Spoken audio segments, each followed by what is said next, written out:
Bon après-midi, Tony Menga. Bon après-midi à tous les panafricanistes. Bon après-midi à tous les téléspectateurs d'Afrique Média, la chaîne panafricaine et mondiale. Que ce soit au Sénégal ou ailleurs, les activités d'extraction minière ont toujours été sujet de plusieurs mots. Comme c'est le cas du Sénégal qui nous intéresse, le pays de Macky Sall, classé 13e producteur d'or sur 50 pays africains, connaît depuis un temps des troubles dans la région de Kédougou. Dans les faits, l'or découvert dans cette partie du pays suscite la convoitise des entreprises étrangères, des voisins et des orpailleurs. Au cours de la dernière décennie, l'exploitation aurifère au Sénégal s'est étendue. Dans la région de Kédougou dont il est question, les habitants ont fait part il y a quelques mois de leurs préoccupations face à l'expansion de l'industrie minière. En raison de la pauvreté de la strate sociale dans cette partie du pays, de la négligence du gouvernement, les populations se sont jetées corps et âme à la quête du précieux sésame pour, pourquoi pas, devenir riches.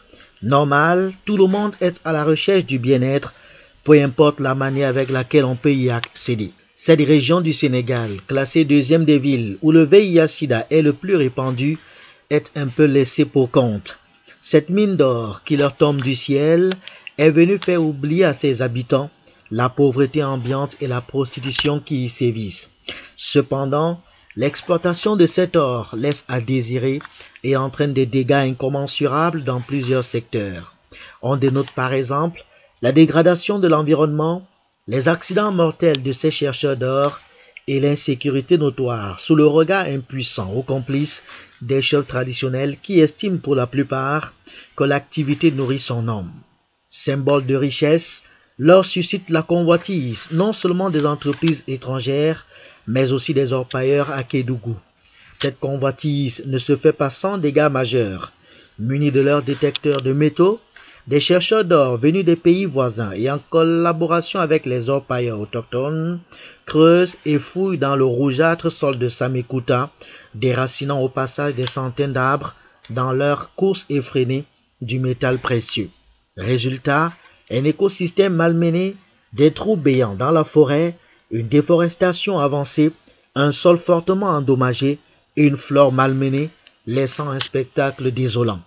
Au-delà de la destruction de l'écosystème, ce ne sont pas les accidents qui manquent. En effet, des éboulements de terrain entraînant très souvent mort d'hommes y sont fréquents. Des gens perdent leur vie quand ils descendent dans les puits aurifères. L'affluence de toutes sortes de nationalités vers les sites d'orpaillage a eu un impact négatif sur la sécurité. Au-delà de tous ces problèmes sécuritaires relevés ici et dont les solutions se posent avec acuité, l'État du Sénégal, dans son rôle de régulateur, aurait brillé par un laxisme caractérisé face à cette exploitation traditionnelle de l'or de Kédougou, car il a fallu en arriver aux conséquences pour que le régime de Dakar prenne enfin ses responsabilités.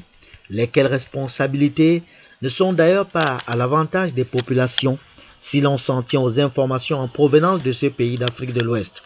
Car l'État a jugé idoine de gérer cette exploitation, mais surtout en confiant une grosse part aux étrangers. En plus des compagnies sénégalaises, il y a 5 autres grands groupes industriels, à savoir la sud-africaine Randgold, Axmin et MDL, 2 sociétés australiennes dont la dernière a investi 70 milliards depuis la signature de la convention. Il y a aussi AGM, une société canadienne.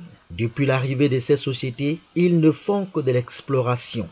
Et ce, depuis 5 ans. Il fallait donc attendre l'exploitation pour vivre des retombées. Au jour d'aujourd'hui, peut-on confirmer qu'il y a des retombées? Si oui, à qui profite-t-elle? Là est toute la grande question. Tony Michael Menga.